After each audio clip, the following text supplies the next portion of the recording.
estudiantes. La bibliografía que utilizamos Arritmias de Keith Wesley, La alegría de leer electrocardiograma, normalmente la página de MyEKG y varios videos educativos de diferentes estudiantes. Entonces, en cuanto al contenido, vamos a ver primero la definición de qué es un electrocardiograma, vamos a ver el sistema de conducción de cardíaco, conceptos básicos, toda la parte de papel milimetrado, el trazado electrocardiográfico que está compuesto por toda la parte del triángulo de Einstein, las ondas, segmentos, intervalos, y muy importante las derivaciones que toca entenderlas bien para poder entender toda la parte del eje, de cómo, por qué están situadas las ondas, saber cómo se posicionan los electrodos y por último ya la interpretación del electrocardiograma con una mnemotecnia que ya les vamos a explicar más adelante, que vamos a empezar con calidad, ritmo, frecuencia, eje y por último ondas, segmentos e intervalos y la idea de esto es que al último tenemos 2 ejercicios, entonces la idea es que alcancemos a hacer todo esto. Entonces, empezando, entonces vamos a decir qué es un electrocardiograma. Vamos a decir que es un registro gráfico de los potenciales eléctricos del corazón. Entonces, ¿qué nos va a detectar? Básicamente la despolarización y la repolarización de las células miocárdicas de los atrios y los ventrículos. Entonces, la idea de que esta actividad eléctrica, la idea es detectarla mediante los electrodos que los vamos a colocar sobre la piel del paciente y la idea de esto es que nosotros sepamos bien cómo ponerlos, porque si no, nosotros no vamos a tener una buena lectura y un buen registro del electrocardiograma. Entonces, también nosotros queremos hacerles mucho énfasis en esto, en que se aprendan cómo poner los electrodos, que más tarde vamos a explicar. Entonces, ¿con qué lo vamos a hacer este examen? Básicamente con el electrocardiógrafo, que es un aparato electrónico que básicamente lo que va a hacer es como captar, registrar y ampliar toda esa actividad eléctrica del corazón a través de los electrodos, y pues esto va a aparecer primero en una pantalla y luego se va a imprimir en el papel milimetrado. Bueno, buenas noches a todos, primeramente. Soy Manuel Gómez, como ya me habían introducido, y ya vamos a seguir con la charla. Entonces, vamos a seguir con la anatomía del sistema de conducción cardíaco. Entonces, ¿cómo es esta anatomía del sistema de conducción? Pues la verdad es bastante fácil. Todo comienza en el nodo sinusal, que se ubica en la pared lateral superior de la aurícula derecha y en inmediata relación con la desembocadura de la vena cava superior. Este nodo sinusal se va a dividir en 3 tractos, que son los tractos de conducción internodal que vemos en la imagen, ya se los señalo.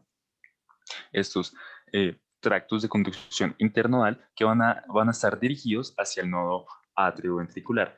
De estos haces que surgen del nodo sinusal va a surgir otro que es el que conocemos como el haz de Bachmann, que va a ser el que lleve el impulso nervioso desde la aurícula derecha hacia la aurícula izquierda.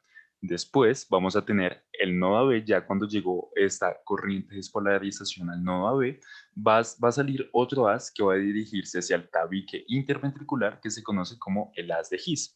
Ese haz de His se va a ramificar en 2 ramas que se conocen como la rama derecha y la rama izquierda del haz de His, como vemos en pantalla.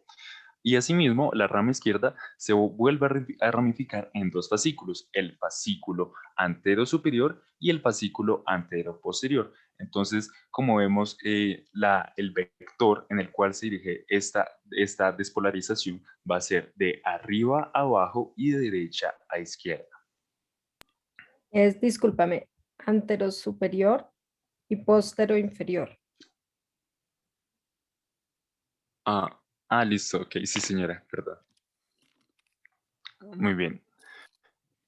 Siguiendo, entonces, también la idea de esta charla es que normalmente cuando nos muestran un electrocardiograma, los estudiantes y hasta muchos doctores quedan confundidos de por qué cada derivación se ve de este modo, porque en D1 vemos una derivación así, no sé, en B2, digamos, vemos esta onda así, entonces también la idea de esta charla es que podamos entender por qué cada derivación se ve precisamente de ese modo.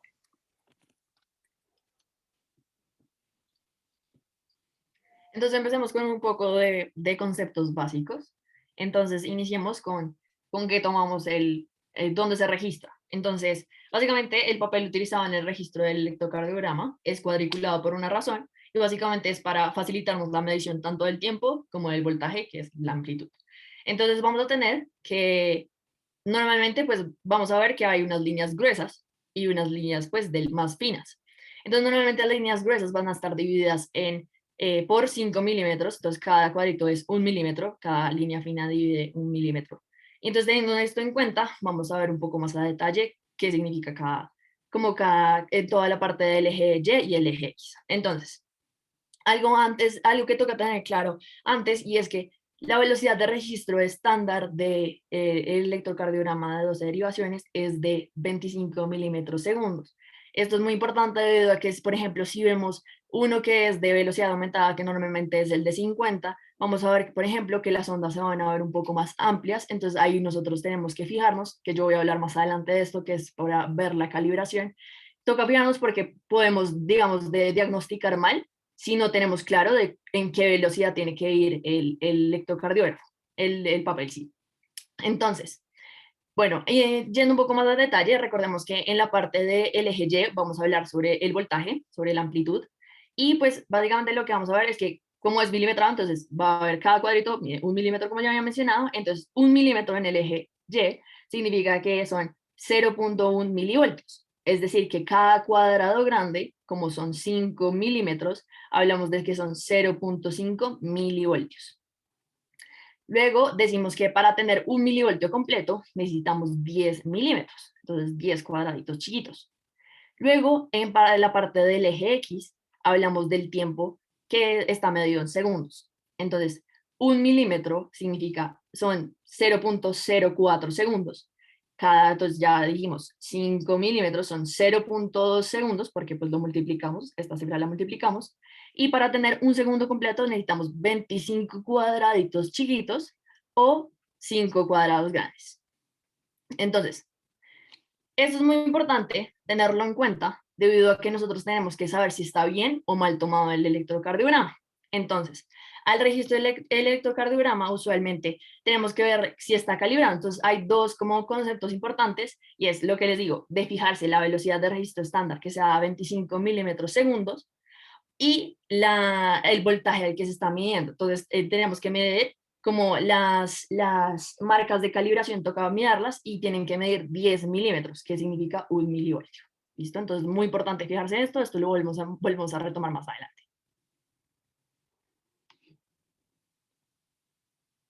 Muy bien, entonces ya siguiendo con el trazado electrocardiográfico, antes que nada vamos a revisar unas definiciones básicas para evitar la confusión. Entonces vamos a revisar qué es una onda, un segmento e intervalo. Entonces una onda va a ser una deflexión positiva o negativa con respecto a la línea isoeléctrica. Entonces ondas tenemos la onda P, la onda Q, R, S y T.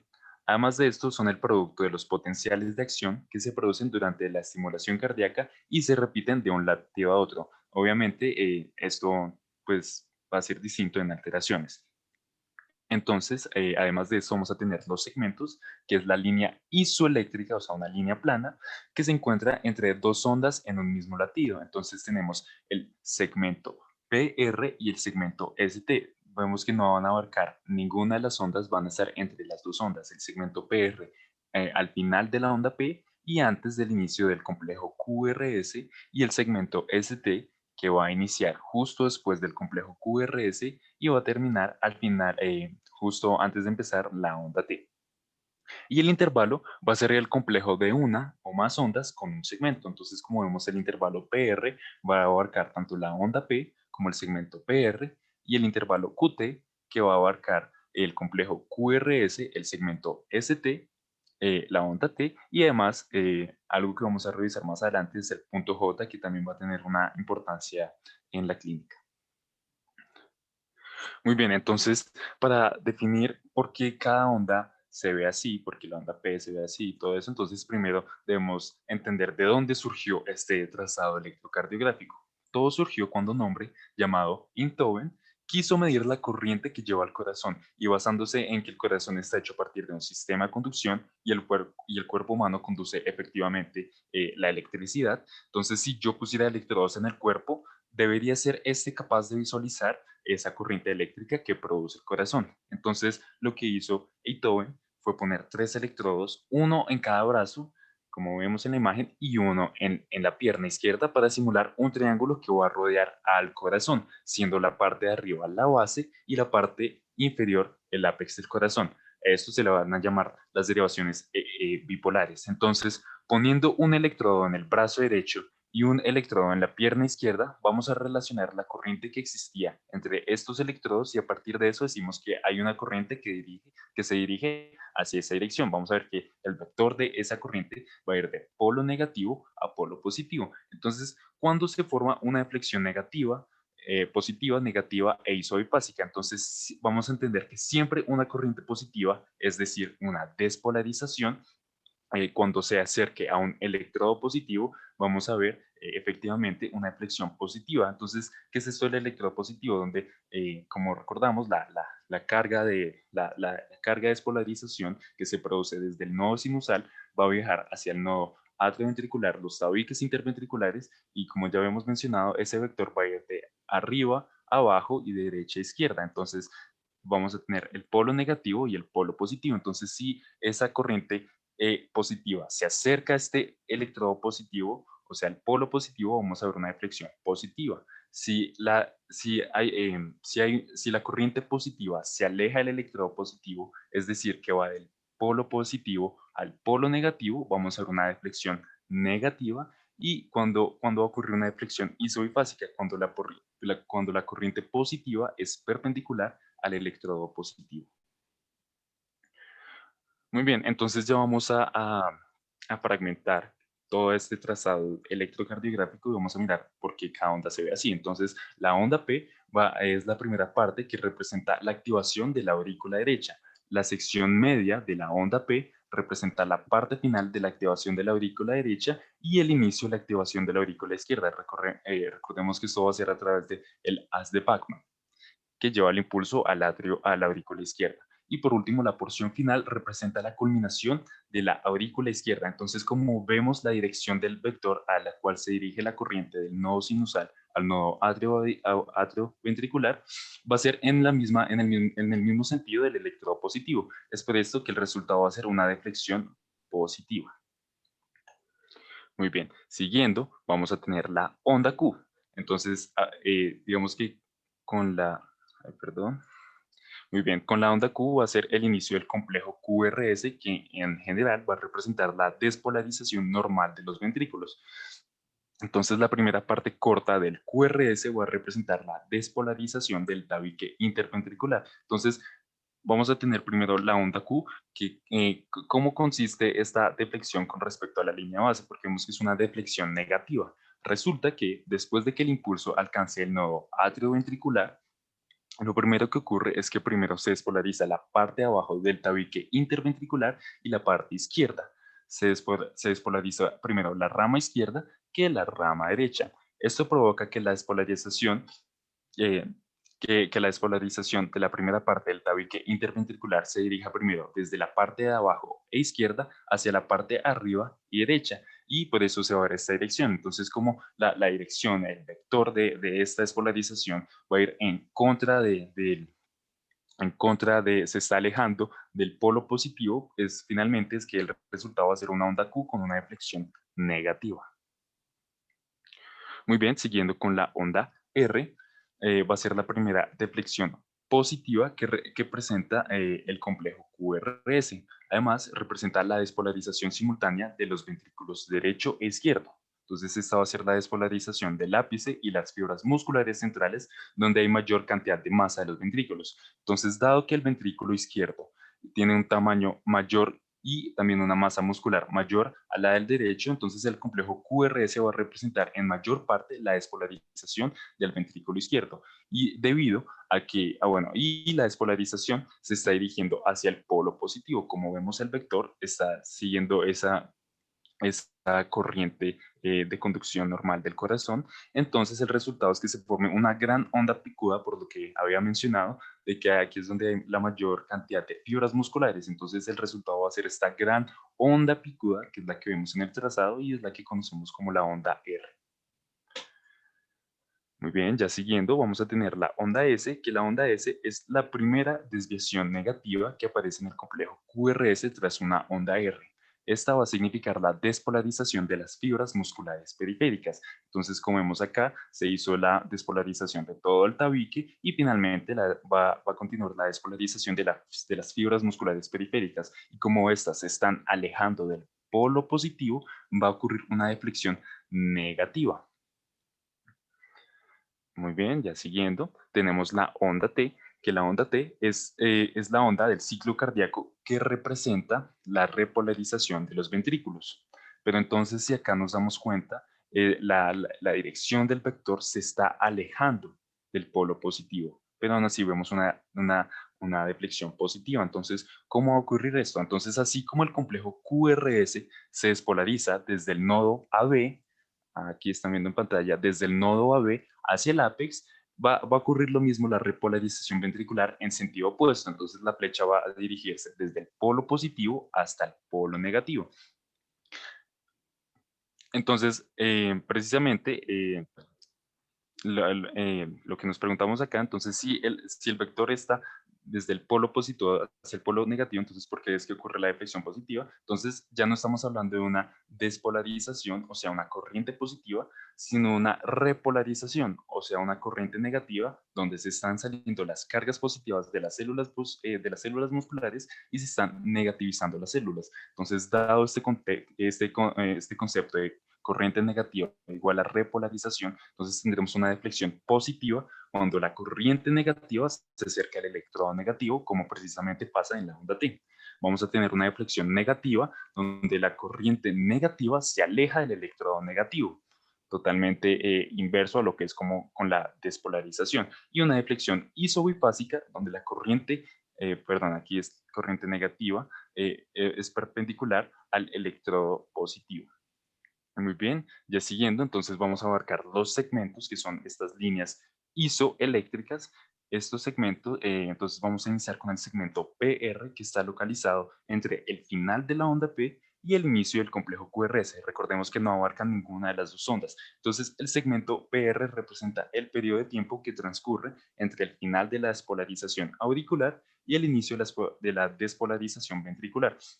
Entonces, si vemos la animación, ocurre la despolarización desde el nodo sinusal al nodo atrioventricular, pero aquí va a ocurrir una pausa. Entonces, ese segmento PR va a representar ese retraso fisiológico del impulso sinusal en el nodo AB, por eso vamos a ver esa línea isoeléctrica. Siguiendo, tenemos el segmento ST, que va a ser, como vemos en la imagen, la línea entre el final del QRS e inicio de la onda T. Va a ser el intervalo entre el final de la activación ventricular y el comienzo de la recuperación o repolarización ventricular. Entonces vemos que aquí ya se despolarizó los ventrículos y va a iniciar esa recuperación ventricular. Entonces es el periodo en el que el ventrículo está totalmente despolarizado con cargas positivas y está próximo a iniciar esa repolarización. Entonces aquí nos surge un concepto importante que es el punto J. Entonces para la correcta valoración y análisis del segmento ST es necesario determinar el punto J, que es el que vemos acá. El punto J es el sitio de unión que se forma entre el final del complejo QRS y el inicio del segmento ST. Entonces en condiciones normales el punto J debe ser isoeléctrico, o sea que debe encontrarse pues digamos que plano con respecto a la línea basal del electrocardiograma, debe estar precisamente esa línea isoeléctrica. Entonces, ¿cuál es la relevancia del punto J? Para poder determinar si el segmento ST se encuentra elevado o deprimido, va a ser necesario determinar el punto J, ya que si hay una elevación del segmento ST que sea sutil, entonces el segmento J va a ser un gran punto de referencia. Entonces, digamos que consolidando esto con las charlas pasadas, las alteraciones en el segmento ST se encuentran relacionadas con el síndrome coronario agudo, en específico con los infartos de miocardio, entonces los cuales pueden ser con elevación o donde no haya elevación del segmento ST. Entonces, como vemos, el punto J va a ser un punto de referencia importante. Avanzando, tenemos el segmento TP, que va a ser la línea entre el final de la onda T, o sea, el final de la repolarización y el inicio de la onda P. Entonces, el segmento TP va a representar el tiempo que transcurre entre el final de la repolarización ventricular, donde están todas las cargas negativas, y el inicio de la despolarización auricular siguiente. Entonces, va a ser un periodo donde no haya una actividad eléctrica en el corazón y vemos esa línea isoeléctrica. Entonces, el corazón se está preparando para otra vez empezar a despolarizar.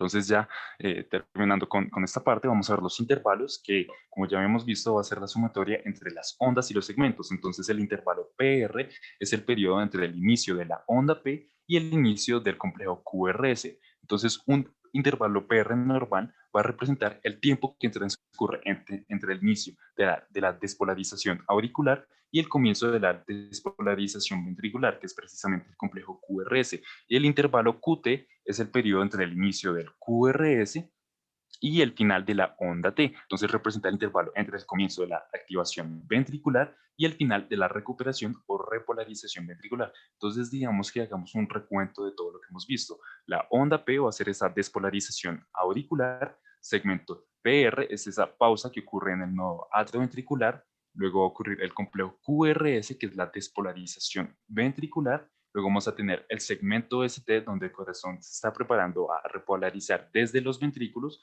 y como es una repolarización, entonces vamos a ver que se está acercando al polo negativo. Vemos esa deflexión positiva en la onda T. Bueno, no olvidar el punto J entre el segmento ST y el segmento TP, es cuando ya está totalmente repolarizado el corazón y está próximo a iniciar otra vez la despolarización. Entonces, antes de seguir, vamos a hacerles 2 preguntas para averiguar pues, si han entendido hasta ahora. Entonces, un momento, ya les mando la primera pregunta. Tienen aproximadamente por ahí unos 20 segundos.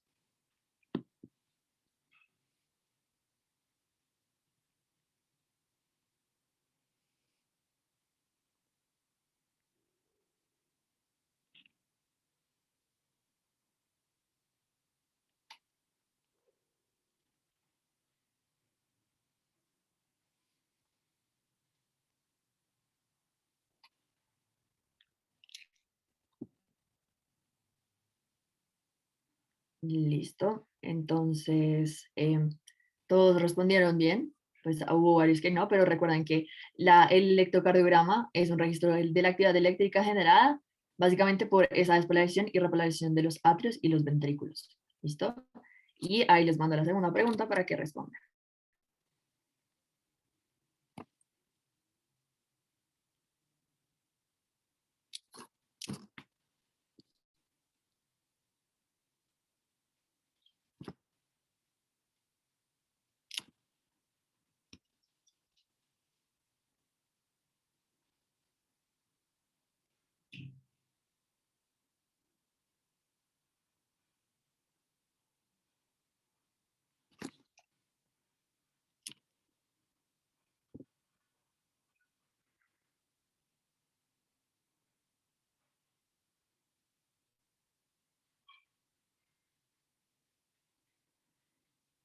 Entonces, acabamos de ver que pues hubo un poco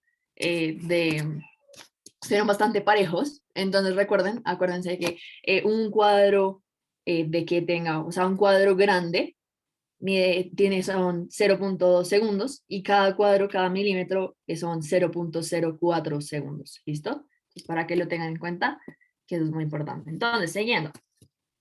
Entonces, yo les hacía mucho énfasis al comienzo sobre los electrodos. Entonces, pues claramente el electrocardiograma lo vamos a, pues, a conseguir básicamente por estos, o sea, por ponérselos al paciente, lo vamos a poder registrar esta actividad eléctrica. Entonces, pero, o sea, la pregunta es como, ¿qué son en realidad? Entonces, vamos a ver que son dispositivos que ponen en contacto al paciente con el electrocardiógrafo, y a través de estos, básicamente lo que vamos a obtener es esa información eléctrica para la impresión y el análisis del electrocardiograma. Entonces, usualmente hay diferentes tipos, están estos que son como son los periféricos y pues son como unas pinzas. Usualmente los precordiales son como tipo los adhesivos, o hay unos que son de succión. Hay diferentes tipos de electrodos, pero no los voy a mostrar todos.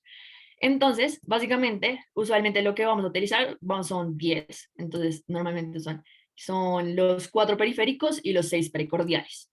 Y de los datos aportados de estos, básicamente vamos a obtener las 12 derivaciones del electrocardiograma. Entonces, muy importante, recuerden, la rigurosidad de la ubicación de los electrodos en el paciente. Básicamente porque si lo ponemos mal, si no ponemos de manera correcta, por ejemplo, el gel, o lo ponemos donde no es, lo ponemos, por ejemplo, en una prominencia ósea, no vamos a registrar de manera adecuada. Y puede pasar que, por ejemplo, puede llegar a ser como pequeñas morfologías del QRS hasta llevarme a graves errores diagnósticos. Entonces, por eso es muy importante saberse la ubicación de los electrodos. Yo ahí les voy a dar unos truquitos para principalmente los de periféricos, pero pues la idea es que se los aprendan bien. Entonces, básicamente, como les digo, es que mediante estos electrodos, pues la idea es determinar como una perspectiva obtenida de la actividad eléctrica, como ya había mencionado, y esta perspectiva vista desde el electrodo positivo la vamos a denominar derivación. La derivación que ya vamos a hablar más adelante son las bipolares y las unipolares, que ya las voy a explicar.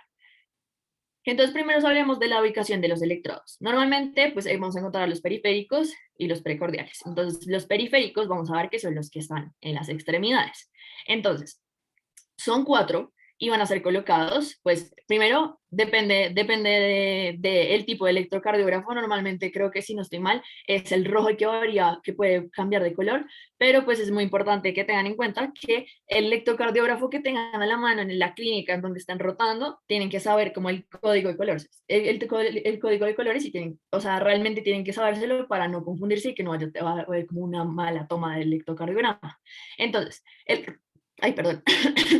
El rojo normalmente va a ir en el brazo derecho, el amarillo va en el brazo izquierdo, el verde va en la pierna izquierda y el neutro siempre va en la pierna derecha. Entonces, normalmente este es el polo tierra. Entonces, los trucos son los siguientes. Usualmente, pues vamos a utilizar, puede ser o semáforo o la mnemotecnia veneria. Entonces, el semáforo es, piensen en el orden de los colores. Entonces, usualmente vamos a empezar por el brazo derecho. Entonces, rojo, el brazo izquierdo el amarillo, el verde, el verde en el pie izquierdo y ya el neutro en el pie derecho, que es el que sobra. En cambio, en la mnemotecnia veneria va en orden como en sentido horario, y pues la idea es que sea B de verde, entonces empezamos por el pie izquierdo, N de negro, pie derecho, D de rojo, entonces brazo derecho, y A amarillo, brazo izquierdo. Entonces es muy importante que se lo sepan. Acuérdense que la idea es que uno se intenta aprender los códigos de los códigos de los colores, el código de colores, perdón. Y luego tenemos las precordiales. Las precordiales, las principales son, pues ellos nos van a dar una perspectiva más horizontal, una perspectiva más axial. Entonces, son 6. Usualmente hay más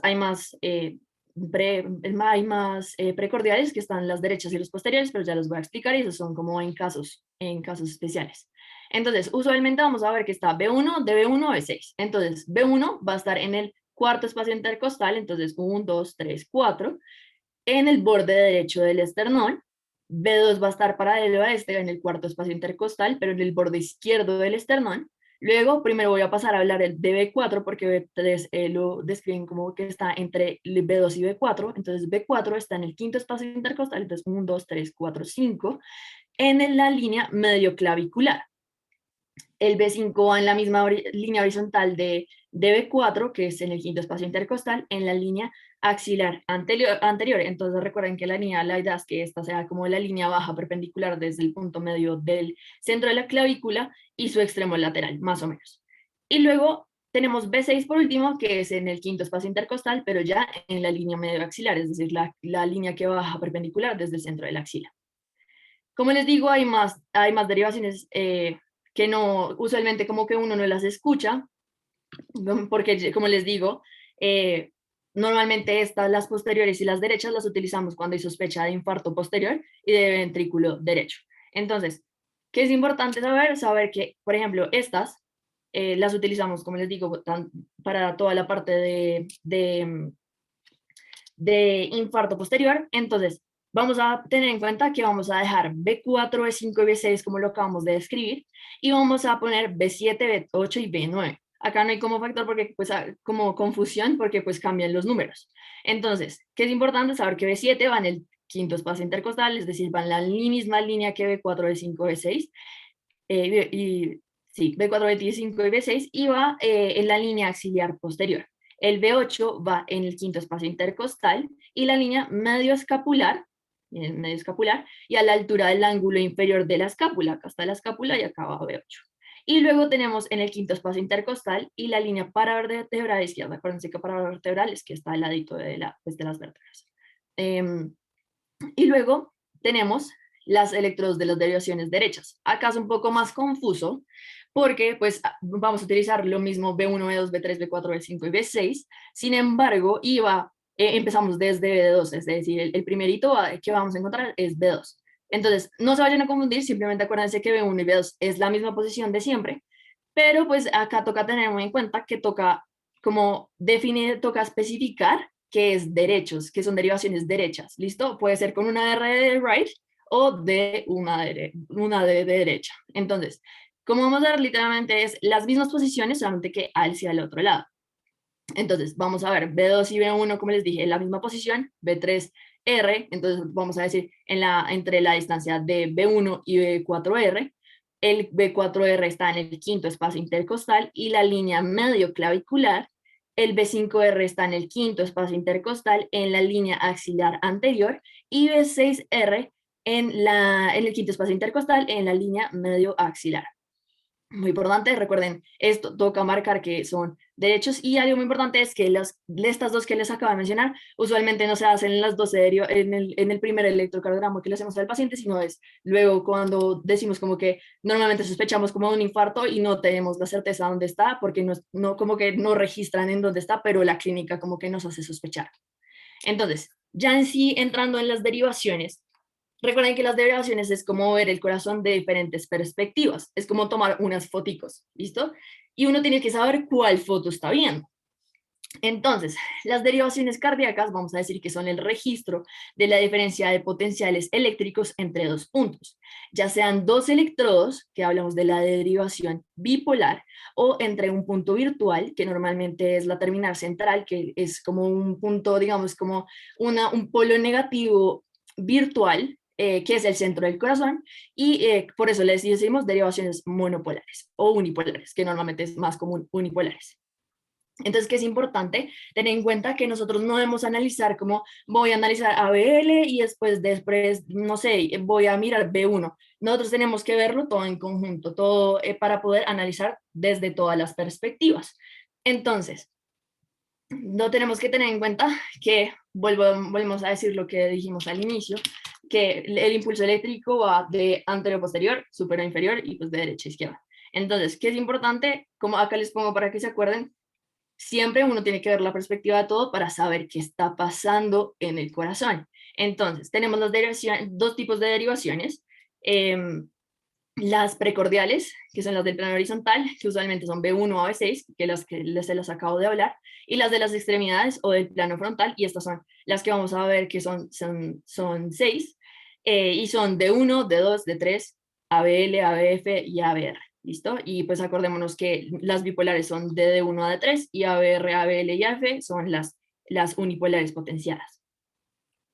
Entonces, como les acabo de mencionar, son las bipolares, son D1 a D3, ABR, ABL y AF son los monopolares, todas estas son del plano frontal, es decir, miramos de frente al corazón, y las monopolares, que son de las derivaciones del plano horizontal, las precordiales, que son de B1 a B6, usualmente vamos a ver el corazón desde una perspectiva más axial.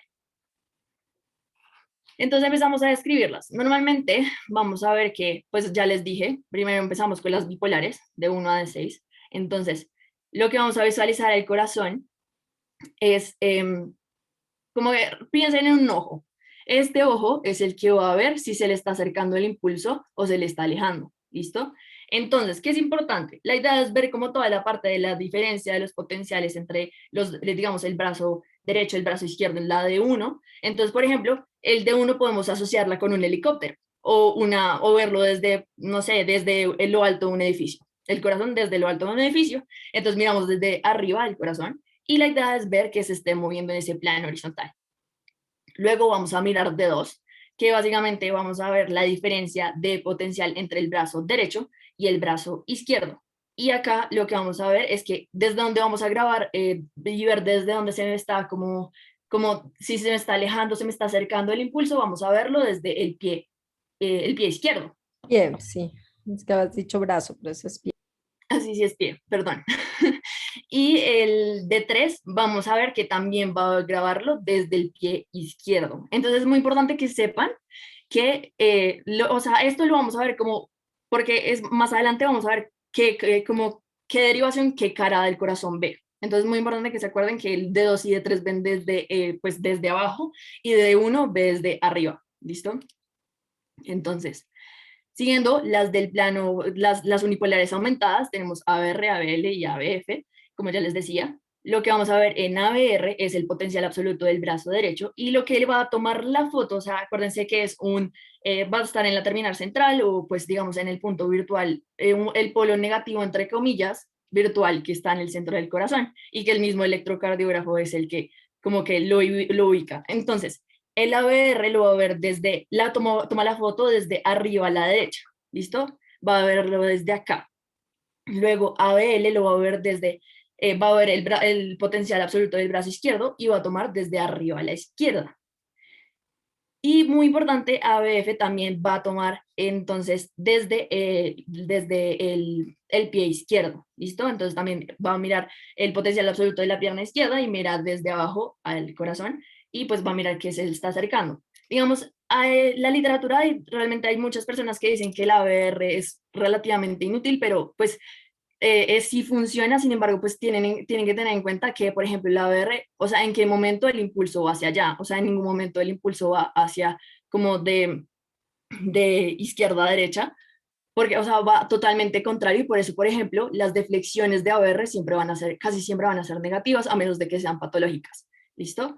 Entonces, el sistema exaxial de Bailey básicamente es este plano, que es como unir todas las derivaciones que acabamos de ver. Entonces, básicamente lo que vamos a hacer es coger las derivaciones bipolares, las situamos en el centro del plano, y vamos a coger las derivaciones, perdón, sí, lo que vamos a hacer es como situar todo como si fuera el polo negativo en el centro. Entonces, no se vayan a confundir, tengan en cuenta que de uno, de dos, o sea, es lo mismo, solamente que lo estamos ubicando en un plano, realmente no es complejo, simplemente es como para situar y entender como toda la parte del eje del QRS y determinar como la dirección de la actividad eléctrica del corazón. Entonces, teniendo en cuenta este plano y teniendo en cuenta todo lo que acabamos de ver, entonces, piensen en que les acabo de decir que vemos el corazón desde arriba cuando, por ejemplo, estamos en D1. Si estamos viendo desde arriba, es decir, que va, digamos, el D1 va de derecha a izquierda, vamos a ver que va como con sentido al potencial de acción del corazón. Entonces vamos a ver que tiene que ser positivo porque tiene un sentido lógico en cuanto al potencial del corazón. Entonces vamos a ver que la deflexión va a ser positiva porque se está acercando al electrodo positivo de D1 y realmente pues no es muy grande, pero pues es positiva principalmente. D2 es muy importante porque miren que va realmente en la misma dirección que la actividad eléctrica del corazón. Entonces, por eso nosotros nos vamos a fijar, digamos, bastante en cuanto vamos a sacar toda la parte de ritmo, de frecuencia en dedos, porque tiene, o sea, es la que más se parece a la actividad. Entonces, vamos a ver que este va a ser característico porque el QRS va a ser mucho más puntudo y pues, como les digo, nos vamos a basar muchas veces en dedos para toda la parte del análisis del electrocardiograma. Luego tenemos D3, miren que D3 como que pues es más o menos perpendicular al impulso. Entonces, se puede ver, como nos explicaron anteriormente, se puede ver isobifásico, acá no se ve tan isobifásico, pero usualmente se va a ver más isobifásico que una deflexión negativa. Luego, ABR, como les decía, va totalmente contrario a la corriente eléctrica del corazón. Es decir, que casi siempre, a menos de que, vuelvo a decirlo, sea patológico, vamos a verlo como una deflexión negativa. ABL, vamos a ver que va en sentido de que cumple que va de derecha a izquierda. El problema es que va como de abajo hacia arriba. Entonces, como que normalmente se va a ver como más isobifásica o más como una deflexión negativa, más o menos entre los dos. Y ABF, por último, va en sentido lógico a la corriente eléctrica porque va de arriba a abajo, es decir, va de superior a inferior. Entonces, la deflexión debería ser positiva. Y también es bastante semejante a dedos. Aquí, perdóname, es curioso que justo en estas gráficas se ve en D2 y D3 la onda P negativa, pero pues recordemos que ahí la onda P es positiva y si ABR se ve la onda P positiva que normalmente es negativa. Entonces, pues bueno, yo creo que eso ya lo vas a explicar, pero sí hacer ese inciso porque justo en estas gráficas está como invertida la P. Sí, ay, no me he dado cuenta, perdón. Entonces, en cuanto a las derivaciones del plano horizontal, recordemos que nosotros necesitamos ver el corazón. Igualmente más adelante vamos a ver más para que lo vean un poquito más claro. Vamos más electros. Entonces, usualmente las derivaciones del plano horizontal vamos a verlos desde un punto más axial al corazón.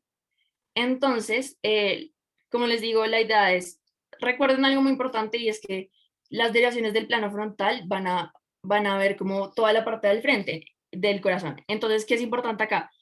El ventrículo izquierdo, recordemos que es mucho más posterior que el ventrículo derecho.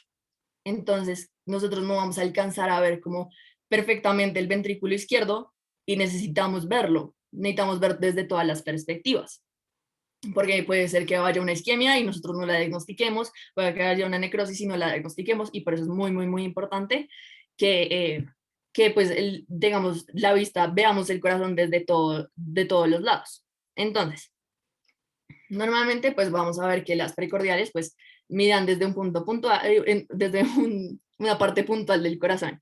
Entonces, ¿qué vamos a ver? B1, miren que B1 es como, B1 y B2 son las conocidas caras septales.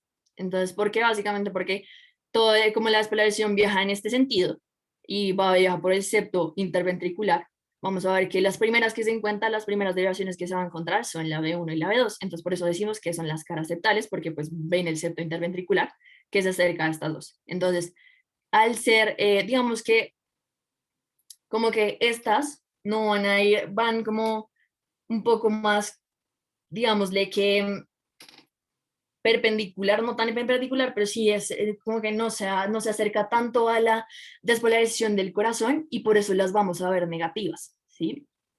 Entonces, normalmente por eso vamos a ver que van a tener una deflexión negativa. Mientras que, por ejemplo, B3 y B4, bueno, B3 y B4, ¿qué van a ver? Van a ver las caras anteriores, específicamente los ápices, van a ver más los ápices, ¿listo?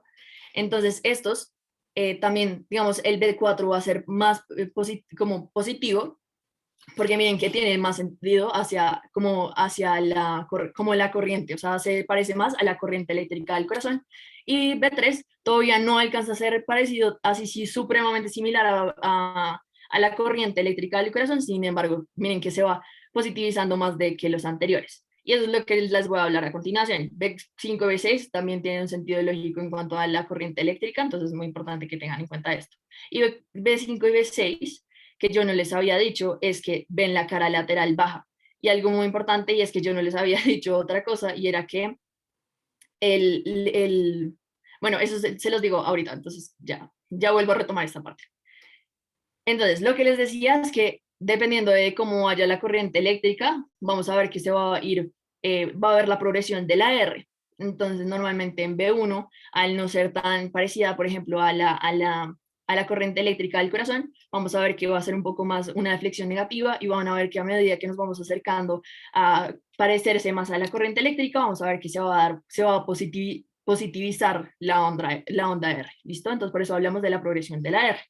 Entonces, ¿qué es importante acá? Tener en cuenta que si, digamos, vemos que no hay una progresión adecuada de la R, o sea, hay una pobre progresión de la R, puede ser, por ejemplo, porque pues no pusimos mal los electrodos, porque pusimos, por ejemplo, digamos, hay alguna deformidad del tórax del paciente, o digamos, el paciente tiene un neumotórax, o por ejemplo, tiene una cicatriz, por ejemplo, de un infarto del corazón antiguo, entre otras muchas causas que me pueden provocar como esta pobre progresión de la R. Entonces, ahora sí, hablemos un poco de las caras. Entonces, tener en cuenta, volver a retomar desde como las perspectivas que estamos viendo el corazón. Entonces, B2, ¿se acuerdan que estábamos viendo desde el piso a B2, B3 y a BF? Entonces vamos a ver la cara inferior. Entonces, B2, D2, D3 y ABF, cara inferior, porque estábamos viendo desde el piso. desde la parte inferior, no desde el piso, pero sí, esa es la idea, es que lo entiendan así. B1 y B2, como les digo, son los más cercanos al septo interventricular, y la idea de esto es que vemos pues las caras septales, entonces vemos B1 y B2 son la cara septal. Tenemos B3 y B4, que son las caras apicales, entonces también lo dicen las anteriores, la cara anterior, van en la cara anterior. B5 y B6 ven la lateral baja, ¿listo? La lateral baja. Y ABL y D1 ven la lateral alta, ¿listo?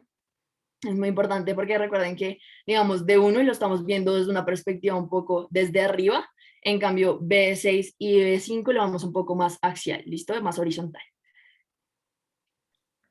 Muy bien, entonces ya hablando de la interpretación del electrocardiograma, eh, tenemos la primera mnemotecnia, que es FRE H triple I, pero digamos que esta no llega a ser tan concisa y lógica, digamos que nos podemos perder en el orden, por eso vamos a utilizar la mnemotecnia Corazón RP. Usted es un estudiante ya graduado de la universidad, él hizo la mnemotecnia, entonces lo que va lo que se va a precisar en la mnemotecnia Corazón RP2 es C, calidad, R, ritmo, F, frecuencia, luego eje, ondas, segmentos, intervalos. Entonces así vamos a ir analizando e interpretando el electrocardiograma.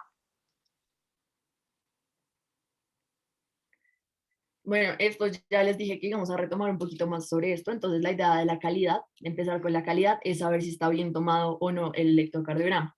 Entonces, usualmente vamos a ver dos cosas muy importantes, que es el trazado isoeléctrico y la calibración del papel. Entonces, hay diferente literatura que dice que, por ejemplo, mirar la onda ABR se podría como determinar si está bien tomado el electrocardiograma, pero el problema es que, como yo les mencionaba anteriormente, el ABR normalmente es negativo, sin embargo, puede positivizarse como por alguna patología. Entonces, es muy importante que tengan en cuenta que, recuerden, trazado isoeléctrico, es decir, que tenga como que la línea basal sea continua, y, por ejemplo, estos casos, o sea, acá se ve que claramente la línea basal no es continua y esto es imposible de leer. Y lo otro es la calibración. Entonces, acuérdense de lo de las marcas de calibración, de lo de los 10 milímetros y lo de, que es lo mismo de 1 milivoltio, y la velocidad a 25 milisegundos. Entonces, algo como para que entiendan, que me puede afectar como esta calidad son los artefactos. Los artefactos básicamente son como esas causas que me pueden interferir en los componentes del electrocardiograma y me pueden alterar los resultados. Entonces, por ejemplo, el temblor muscular es un artefacto. Entonces, normalmente aparecen personas que estén nerviosas, personas ansiosas, personas que tengan frío. Otro ejemplo están los electrodos sueltos, electrodos mal puestos, los electrodos que, digamos, no se le pone el suficientemente, como el gel, y o también la interferencia, por ejemplo, el vello también puede hacer como que me interfiera y me roce y no se tome de manera adecuada. O sea, acá observamos que no se está tomando de manera para nada adecuada. Luego tenemos la interferencia por la corriente alterna. Esto normalmente, digamos, cuando por eso nos dicen como lo de quitarnos lo de los dispositivos electrónicos, y ya por último las compresiones torácicas, que pues claramente yo hasta dar cumplimiento el tórax, claramente no me va a registrar absolutamente nada. Muy bien, entonces ya viendo, retomando la mnemotecnia corazones repeos, ya vimos calidad, ahora vamos a analizar el ritmo. Entonces siempre nos hablan de el ritmo sinusal. ¿Pero qué significa eso? Entonces el ritmo sinusal significa que el impulso eléctrico está empezando en el nodo sinusal y que ese nodo sinusal va a ser un grupo de células conocidas como las células marcapasos que tienen la capacidad de tener automatismo. Y aquí nos llega otro concepto, que es el automatismo. El automatismo va a ser la capacidad de descargar potenciales de acción sin necesidad de ser estimuladas. Entonces, por esa razón es que el nodo sinusal será el responsable de enviar las descargas a través del sistema de conducción del corazón y va a dirigir el ritmo al cual se contrae el corazón. Digamos que este ritmo va a ser entre 60 a 100 latidos por minuto. Pero aparte, eso no quiere decir que el único nodo va a ser el nodo sinusal. También tenemos otros nodos, el nodo aurículo ventricular, que se va a despolarizar a una velocidad de 40 a 60 latidos por minuto y el haz de Higgs por Kinge que se va a despolarizar a una velocidad de 20 a 40 latidos por minuto. Entonces, el que más rápido se despolariza es el que va a tomar el mando y efectivamente va a ser el nodo sinusal. Entonces acá en la imagen vamos a retomar esta gráfica que explica el potencial de acción de la célula marcapaso. Digamos que esta es una imagen que recordamos de fisiología cardíaca, entonces la vamos a retomar para así entender también por qué en la onda T, que es una repolarización, son las cargas negativas y se ve esa deflexión positiva pues donde el vector se está acercando al polo negativo. Entonces, el potencial de acción de la célula marcapaso tiene una fase inicial donde hay un influjo de sodio y después de ese influjo vamos a alcanzar un potencial de acción y tras alcanzar este potencial de acción va a entrar el calcio. Después de que entre el calcio vamos a llegar a un pico donde empieza la repolarización, donde está la salida del potasio. Pero entonces, cuando empieza a salir este potasio, va a haber una caída del voltaje y por la caída de las cargas positivas, pues efectivamente se va a tornar negativas las cargas y va a inducir la apertura de los canales de sodio, volviendo a comenzar el ciclo. Entonces, otra vez, un influjo de sodio, alcanzamos el potencial, el umbral de acción, que desencadena el potencial de acción, donde entra el calcio, llegamos al pico, salen las cargas positivas del potasio y empieza la repolarización. Y así es como es este ciclo. Entonces, siguiendo, ya conocemos que el ritmo sinusal es el ritmo cardíaco normal. Entonces, este ritmo se produce cuando la despolarización cardíaca se origina en el nodo sinusal y se conduce hasta la red de Purkinje, como ya hemos visto en la anatomía del sistema de conducción. Entonces, vamos a tener ciertos criterios para decir que un ritmo va a ser sinusal. Entonces, también como la doctora nos había hecho la aclaración, entonces vamos a tener una onda P que precede al complejo QRS, como vemos acá, onda P, QRS, onda P, QRS, una onda P positiva, predominantemente en D1 y D2 y negativa en ABR, por todo esto que ya habíamos explicado, donde en ABR el vector va a ser totalmente opuesto digamos que al vector normal de la despolarización del corazón. Además de esto, vamos a tener una onda P sin variación de la morfología en una misma derivación. Vamos a tener un intervalo PR constante, un intervalo PP constante con un intervalo RR constante. Entonces, así es como vamos a ver un intervalo PP y un intervalo RR constante. Entonces, ya aplicando estos conocimientos en un electrodo, vemos que la onda P precede al complejo QRS, onda P positiva predominantemente en D1 y D2 y claramente va a estar negativa en ABR. Hay una onda P sin variación de la morfología en una misma derivación, un intervalo PR constante, un intervalo tanto PP como RR constante. Entonces esto, digamos que lo vamos a poder saber si es constante estos intervalos, pues contando los cuadritos. Y a partir de eso también surge otra idea que es la frecuencia cardíaca entre 60 a 100 latidos por minuto. Entonces ya vamos a ver cómo se puede calcular la frecuencia cardíaca y las distintas formas que hay para hacerlo. Listo, entonces recuerden que básicamente la frecuencia cardíaca normal va a estar entre 60 y 100 latidos por minuto. Pues hablamos de bradicardia cuando es menor a 60 y taquicardia mayor a 100. Entonces, ¿qué es importante? Tener en cuenta que hay diferentes formas de sacar hay diferentes formas de sacar la frecuencia cardíaca. Nosotros les vamos a enseñar las que pues normalmente a uno le enseñan. Entonces, una de las como más relativamente fáciles es la regla de los 300. Entonces, el principio de este básicamente es porque en un minuto hay 300 cuadros grandes en el electrocardiograma. Entonces, ¿qué es importante tener en cuenta? Que acordémonos que pues cada cuadro grande equivale a 5 milímetros, entonces vamos a coger cada cuadro grande, cada línea gruesa y vamos a empezar a contar. Entonces, ¿qué vamos a contar? Básicamente lo vamos a dividir en como el 300 entre el número de líneas gruesas que esté entre complejo QRS y complejo QRS. Entonces, entre dos complejos QRS consecutivos. Entonces, ¿qué es importante? Tener en cuenta que, por ejemplo, en este tenemos 1, 2, 3, 4, 5, 6, 7, 8. Tenemos 8 líneas gruesas. Entonces, ¿cuál es la ecuación? Básicamente lo que vamos a hacer es coger, no, como que no es tan práctico aprenderse de memoria esto. Creo que no, uno tiene que, o sea, no creo que sea fácil de memorizarse, simplemente acuérdense que es 300 dividido el número de líneas gruesas que hay entre pues QRS y QRS. Entonces acuérdense que está pues 300, entonces ahí lo dividimos entre los 8 que acabamos de decir y eso nos debería dar de 38 latidos por minuto. Una aclaración muy importante y es que esta regla es para ritmos regulares usualmente.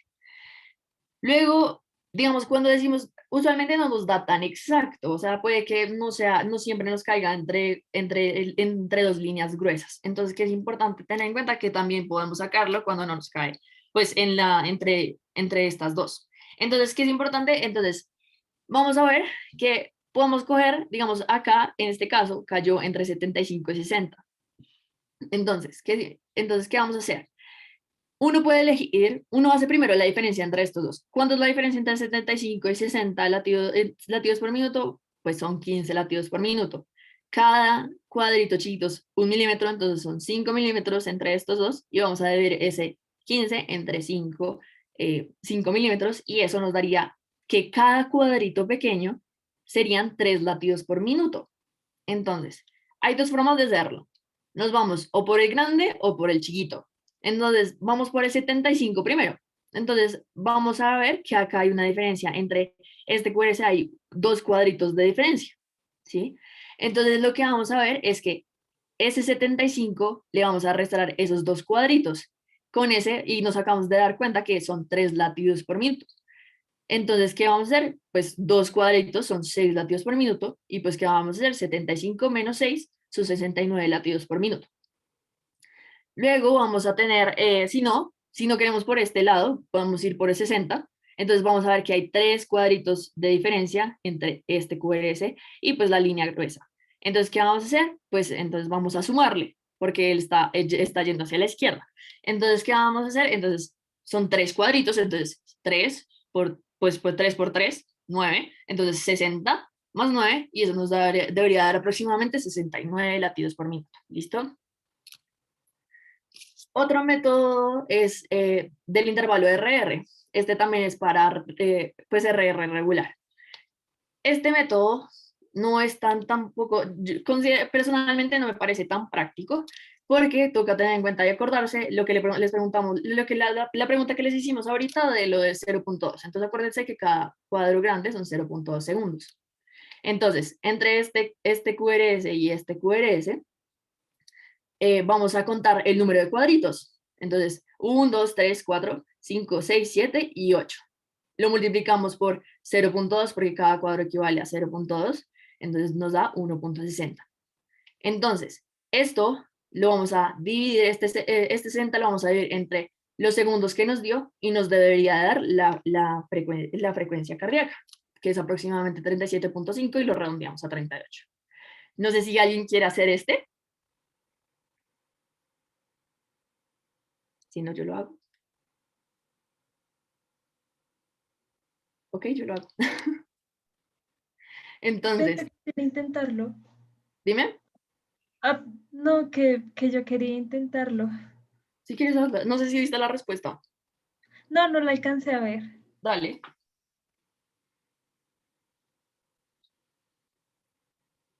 Acuérdate de cada cuadro cuánto es y contar cuántos cuadritos son.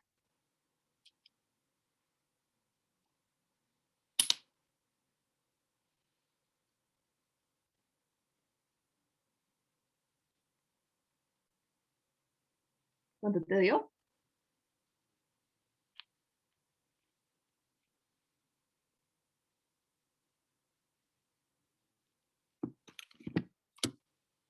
¿Aló? Espérame un momento, ya te respondo. Tranqui.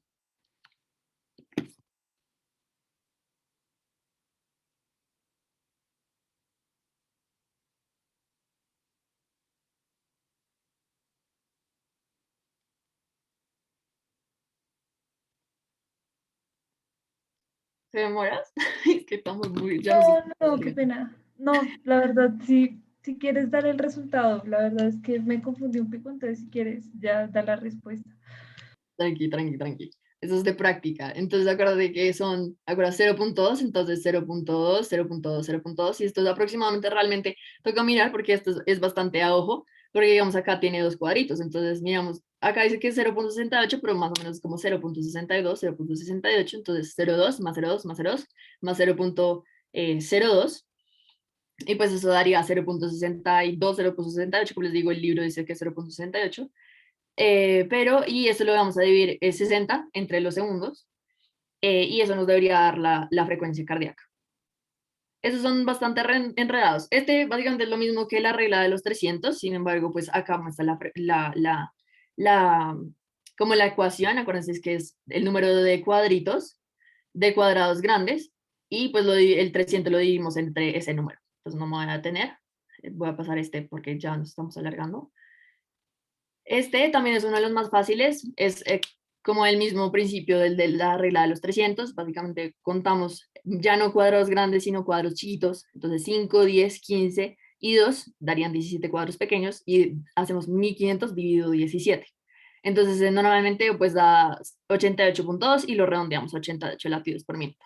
Sin embargo, para este ejemplo, no, devuélvete un momentico, puede que no sea tan así porque tienes una extrasístole, bueno, varias extrasístoles.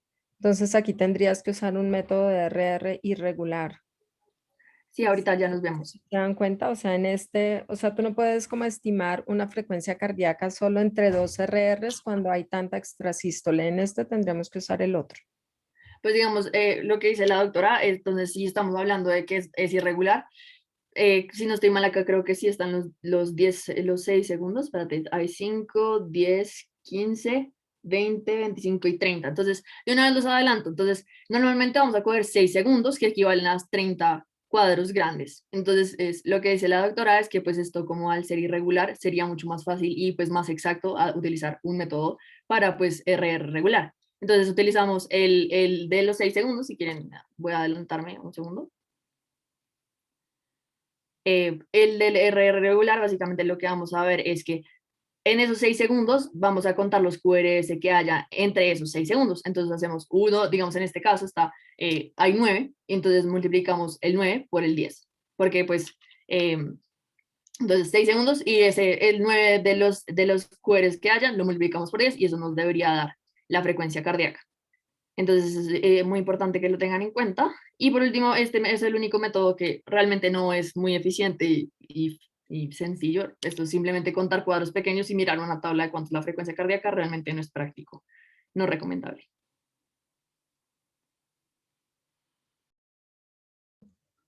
Muy bien, entonces ya avanzando rápidamente, entonces ya hemos visto calidad, ritmo, frecuencia y ahora vamos a volar el eje. Entonces el eje sencillamente es la dirección a donde va la corriente. Entonces como recordamos cuando estábamos viendo la anatomía, va a ir de arriba a abajo y de derecha a izquierda. Entonces el eje normal va a ir, digamos, que, recordemos como nos dijo la compañera, D2 va a ser la que más se aproxime al vector de la despolarización del corazón. Entonces, es por esto que el eje normal va a ser entre -30 a 110. Digamos que en algunas literaturas puede variar, nos pueden decir que es entre -30 a 90, pero lo que comúnmente se ve es que es de -30 a 110. Entonces el eje puede variar, digamos, puede desviarse tanto a la derecha como a la izquierda. Entonces, listo. Entonces un eje normal es de -30 aquí hasta 90, un eje desviado a la derecha es donde está entre 90 a 180, un eje desviado a la izquierda es donde está entre -90 a -30, recordemos que -30 a 110 es lo normal, y un eje que esté extremo es donde está entre -90 a 180. Y digamos que comúnmente se va a ver que en las hipertrofias se va a mover el eje, entonces una hipertrofia ventricular derecha se va a mover el eje a la derecha y en una hipertrofia ventricular izquierda se va a mover el eje hacia la izquierda. Entonces, ¿cómo calcular el eje? ¿Cómo vamos a calcular el eje? Digamos que eso es lo que más nos cuesta a veces a los estudiantes, pero en realidad que es bastante fácil. Entonces vamos a ver dos métodos. El primer método es el método de los cuadrantes, que digamos es más sencillo, pero no es tan preciso. Entonces, como ya hemos mencionado, un eje normal, bueno, como este es el método de los cuadrantes, entonces cada cuadrante va a representar como un resultado. Entonces, en este cuadrante, digamos que recordando el plano cartesiano, en este cuadrante va a ser un eje normal utilizando la derivación 1 y la derivación ABF. Entonces, si D1 y ABF es positivo, D1 positivo y ABF positivo, el eje va a estar normal. Si D1 está negativo, pero ABF sigue positivo, va a ser un eje desviado a la derecha. Y si D1 está positivo, pero ABF está negativo, va a ser un eje desviado a la izquierda. Y por último, si tanto D1 está negativo como ABF negativo, va a ser un eje extremo. Entonces, recordemos, un eje normal va a haber, vamos a tener tanto D1 como ABF positivos y se va a encontrar más o menos en esta zona. ¿Cómo veremos eso en un electro? Pues vemos acá la derivación de 1 que está predominantemente positiva y ABF también positiva. Siguiendo con una derivación desviada, una derivación del eje desviada a la izquierda, vamos a tener D1 positivo, pero ABF negativo. ¿Cómo se va a ver esto en un electro? Veamos acá, D1 está predominantemente positivo y ABF claramente está negativo. ¿Cuáles son las causas? No las vamos a abordar porque estamos cortos de tiempo y también esto pues, se van a revisar en las otras charlas, pero vemos que son variantes de la normalidad, normalmente en ancianos y pacientes obesos este eje va a estar desviado a la izquierda, hipertrofia ventricular izquierda, como había comentado, bloqueo fascicular anterior, bloqueo de la rama izquierda, infarto de miocardio de pared inferior, ritmos ventriculares ectópicos como la taquicardia ventricular, en cardiopatías congénitas, hiperpotasemia, enfisema y síndrome de Wolff-Parkinson-White. ¿Cómo vamos a ver una desviación del eje a la derecha? Recordemos que D1 va a estar negativo y ABF positivo. Entonces, ¿cómo vamos a ver esto en un electro? Acá está el D1 negativo y el ABF que se encuentra acá va a estar predominantemente positivo.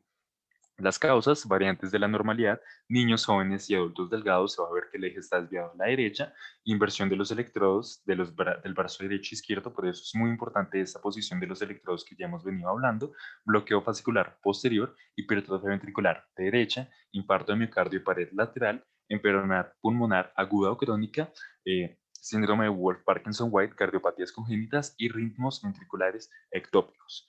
Muy bien, y ya por último la desviación extrema, tanto D1 y ABF van a estar negativos, se van a encontrar en este cuadrante. ¿Cómo vamos a ver eso en el electro?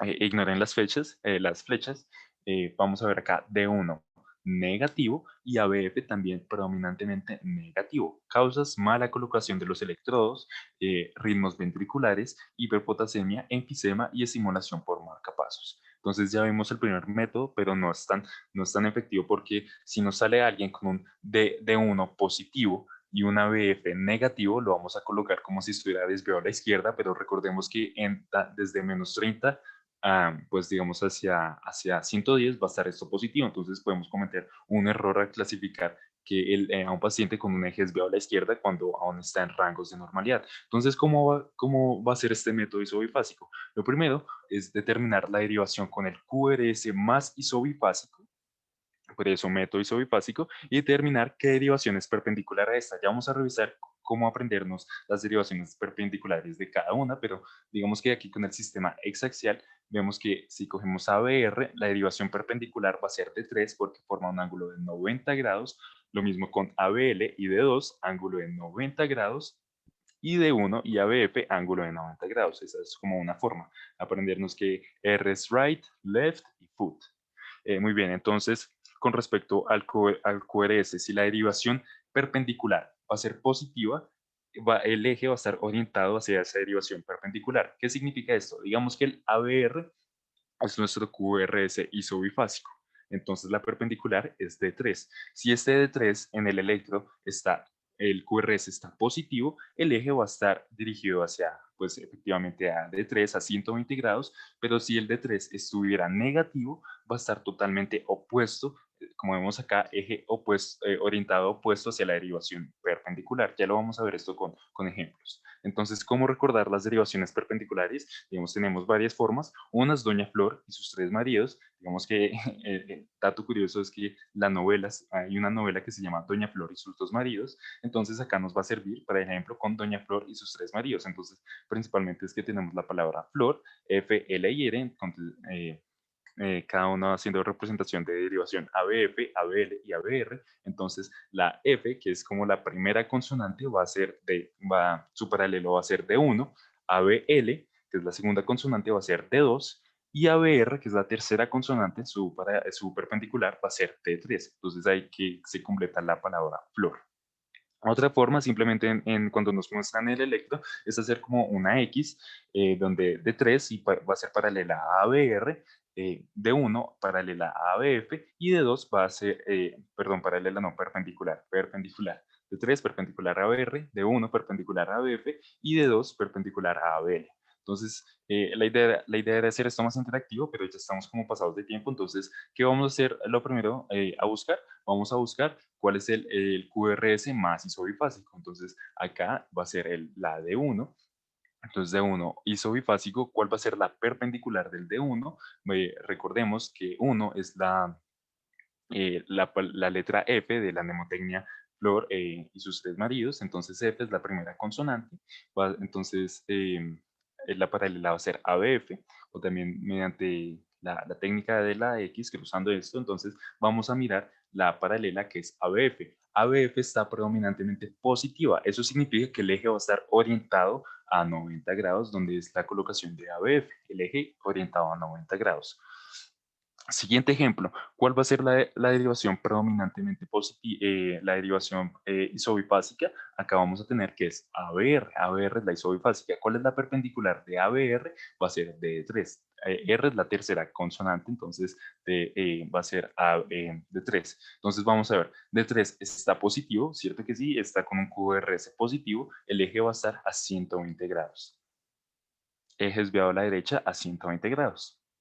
En este ejemplo, ¿cuál va a ser la predominantemente isobifásica? Va a ser la derivación de 3. Aquí es la que está más isobifásica. Entonces, ¿cuál es la perpendicular a de 3? Va a ser, como ya habíamos visto en el ejemplo anterior, va a ser ABR, ¿sí? El ángulo de 90 grados. Entonces, ABR está negativo. Ojo acá. Entonces, habíamos dicho que si la derivación perpendicular está negativa, el eje va a estar totalmente opuesto. Entonces, como ABR está negativa, el eje va a estar desviado, no va a estar a 210 grados, sino a 30 grados, totalmente opuesto, por lo que está negativo. Si estuviera positivo, sería un eje extremo que está ubicado a 210 grados. Siguiendo con el ejemplo, digamos que en anormalidades, en patologías, podemos calcular el eje, como es en este electro, la derivación más isobifásica va a ser D2, la paralela va a ser perpendicular, perdón, va a ser ABL. Entonces ABL está positiva, eso significa, entonces como es positiva, el eje va a estar orientado hacia esa derivación, el eje está desviado a la izquierda a menos 30 grados. Por último ejemplo, tenemos esta que, digamos que ambas están muy parecidas, pero la más isobifásica va a ser ABR. Entonces la perpendicular a ABR va a ser D3 por las mnemotecnias que ya hemos visto.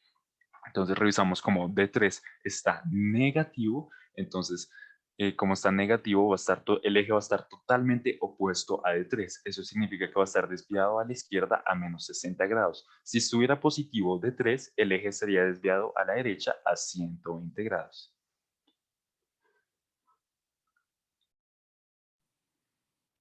Listo, entonces ya para finalizar esta última parte, recuerden lo de corazones re feos, ya estamos en la parte de ondas, segmentos e intervalos. Entonces empecemos por la onda P. Entonces básicamente lo que vamos a ver es que acá vamos a verlas un poco más detalladas, vamos a ver como sus características y cómo deberían ser. Entonces, la localización del marcapasos de esta onda, básicamente lo vamos a ver en el nódulo sinoauricular, a menos de que fuera, pues digamos, un marcapasos ectópico, alguna afectación del corazón. Y es muy importante tener en cuenta que esta onda siempre debe estar positiva. ¿Listo? Como ya nos lo mencionaron. Entonces recuerden que la onda P normalmente representa la despolarización normal de las aurículas y esta empieza, normalmente es la primera desviación súbita que aparece en la línea basal. Entonces espérense un momento. Entonces recuerden que es la primera elevación súbita que va a aparecer en la línea basal. Y pues cuando va a acabar, cuando ya se empieza a hacer toda la parte del complejo QRS. Entonces, que es importante tener en cuenta que esta siempre va a ser positiva, siempre va a ser una deflexión positiva. Y pues va a haber como, si no estoy mal, son dos sitios en los que no se va a ver positiva. y va a ser, ya les vamos a ver un momento, va a ser ABR, miren que está, ahí es donde se va a ver negativa, básicamente por lo mismo que les hemos dicho varias veces, que va opuesta a la despolarización del corazón. Y en B1 normalmente también, como es bastante, pues digámosle que como perpendicular, también la vamos a ver entre negativa y se puede decir que también isobifásica. Entonces, continuando con esto, vamos a decir que pues, la onda P, pues ya sabemos que pues, es la despolarización auricular derecha del comienzo y el final es la despolarización atrial izquierda. Entonces, la onda P normalmente su duración debe ser de 0.08 y 0.10 segundos. Su amplitud no debe ser normalmente la describen como 2.5 por 2.5, pero pues puede variar entre 0.5 a 2.5 milímetros, que lo vamos a ver en dedos.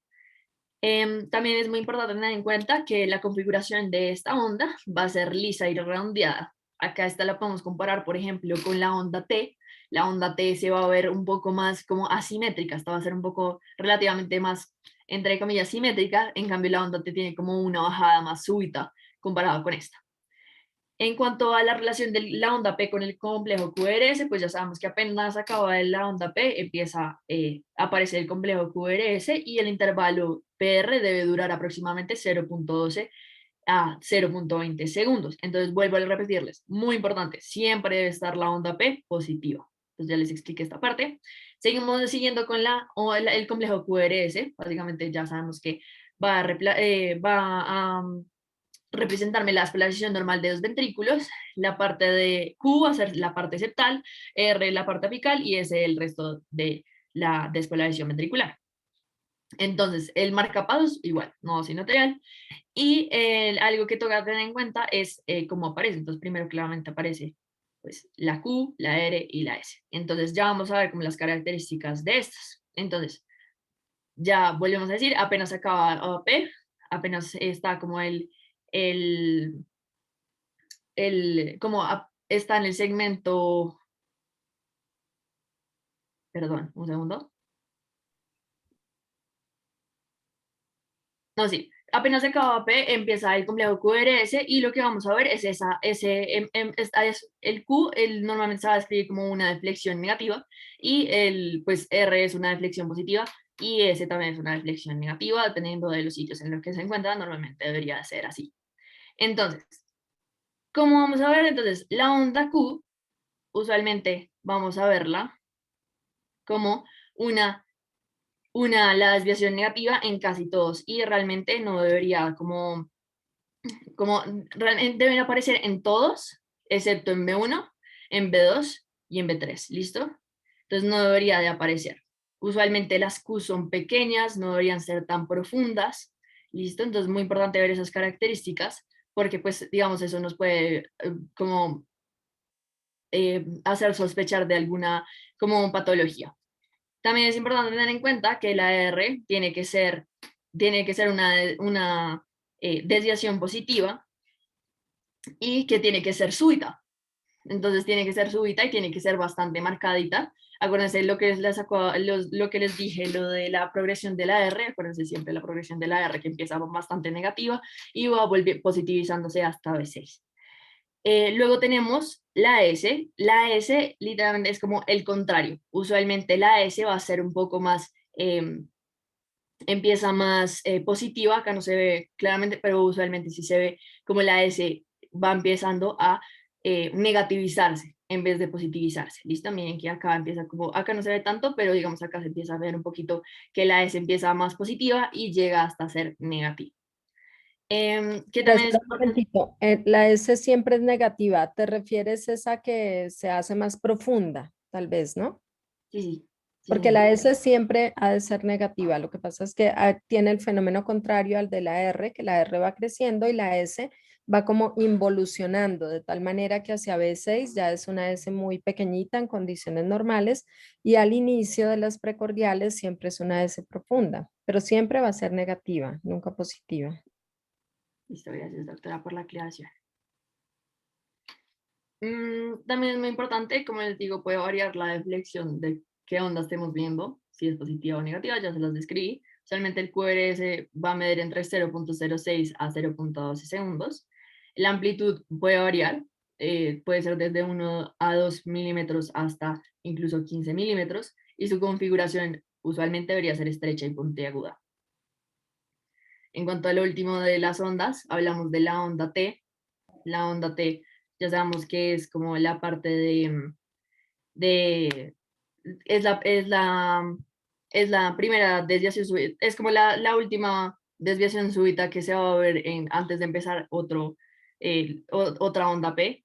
Y normalmente lo que vamos a ver es que la onda T va a ser positiva, siempre va a ser ascendente y se va a ver positiva, excepto en las derivaciones B1, ¿dónde está B1? Acá, realmente se va a ver un poco, acá no se ve tanto, no se ve tan marcado, pero en ABR sí se ve un poquito más marcado, miren que acá está con una deflexión negativa.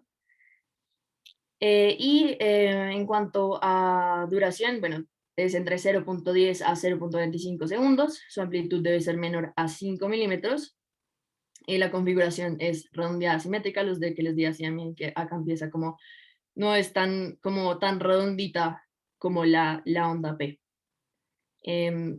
Siguiendo con el segmento PR, normalmente el segmento PR y el TP, hablamos de identificar la línea base, la línea basal, pero podemos utilizar PR y TPI, pero como que varían en la literatura, ¿listo? Normalmente, pues esta va a representar todo ese periodo que transcurre como entre la despolarización auricular y el inicio de la despolarización ventricular. Y esta va a iniciar en la parte, pues, al final de la onda P. Recordemos algo muy importante que ya no lo había dicho Manuel, y es que los segmentos no incluyen las ondas, ¿no? Esos son los intervalos. Entonces, recordemos que es al final de la P y antes de iniciar, pues, la onda Q, el complejo QRS en sí. Entonces, la duración de esta va a ser de 0.02 a 0.10 segundos. Su configuración debería ser isoeléctrica. Si hay aumento, pues ya sabemos que hay algo que esté pasando dentro del corazón, alguna patología que nos esté evidenciando. Y alguien que me diga supremamente rápido, y ya casi para acabar, ¿para qué utilizamos el segmento ST?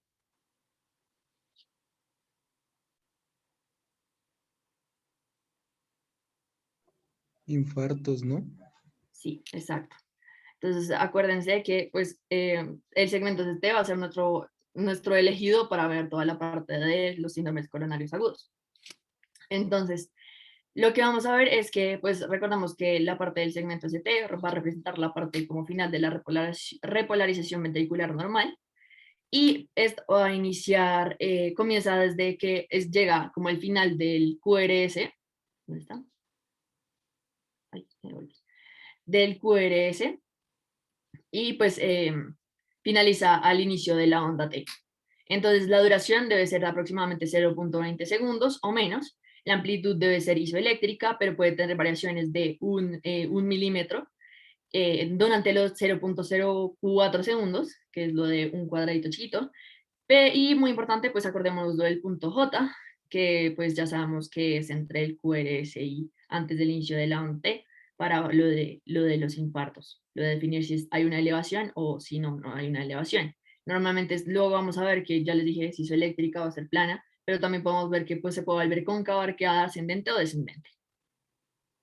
Ya por último, los intervalos, vamos a ver que el intervalo PR, entonces intervalos sí incluyen las ondas, entonces las características de la onda PR, básicamente lo que vamos a ver es como ese tiempo que transcurre entre la despolarización atrial y el comienzo de la despolarización ventricular.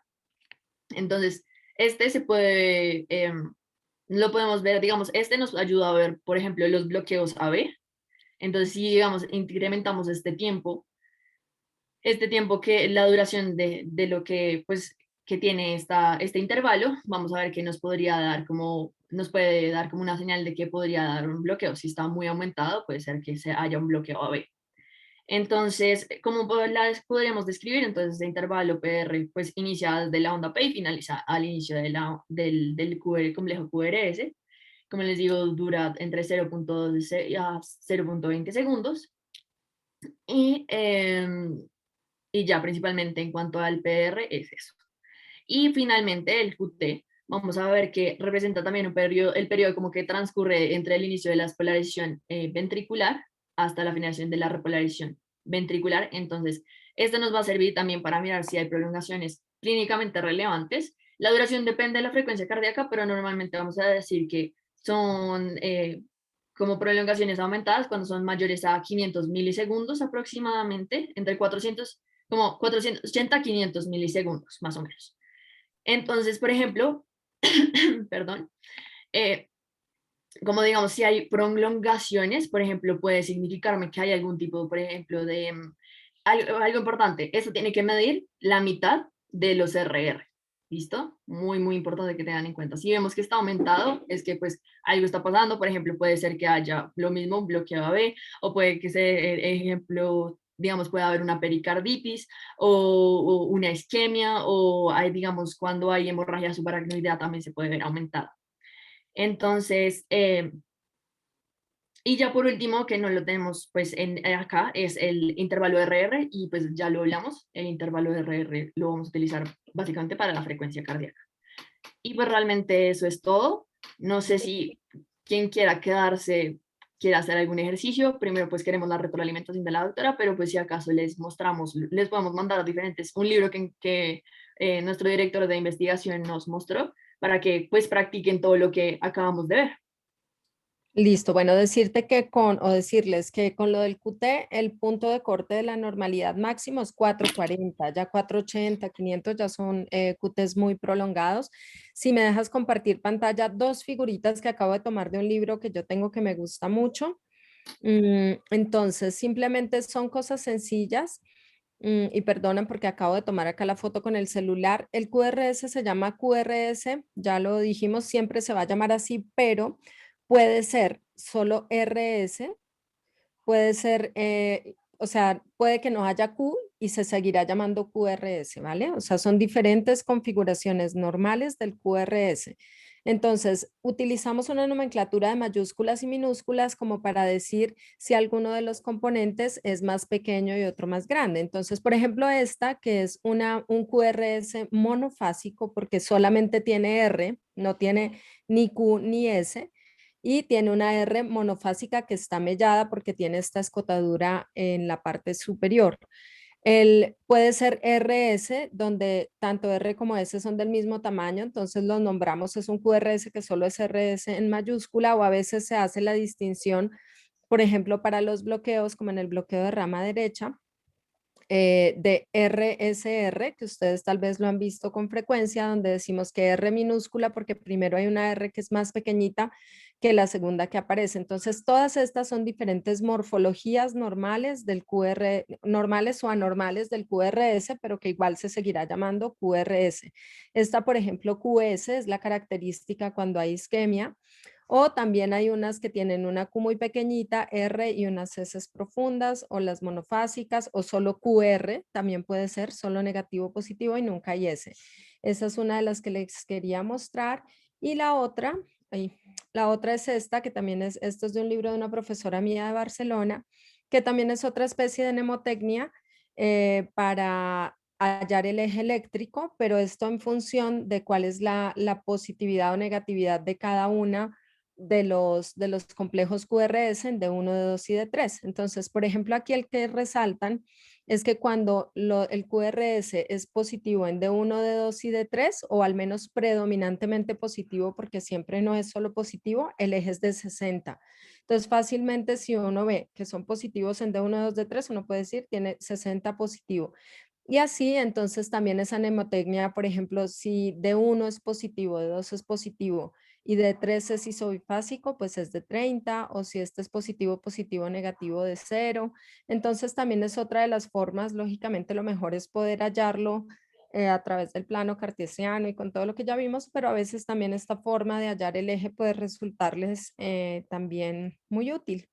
Yo creo que es que estamos muy pasados de tiempo, chicos, pero pues me parece que fue muy interesante, me parece que la revisión estuvo muy clara, exhaustiva, y de todas maneras esto, como lo has dicho, es de práctica. Entonces, si luego quieren tener también una sesión en la que sea de ejercicios, pues con mucho gusto yo también puedo participar. Hay unas gráficas, por ejemplo, que yo tengo para cuando les hago esta charla a los estudiantes de los Andes, también en función de la dirección de los vectores, de acuerdo a a la dirección que tienen las diferentes derivaciones y cómo se va formando cada uno de ellos. De pronto, pues es un poco parecido a lo que ustedes ya mencionaron, pero en la parte de la despolarización valorada en las derivaciones precordiales, pero luego pues también lo podemos mirar eventualmente en otra sesión. Listo, pues eso era como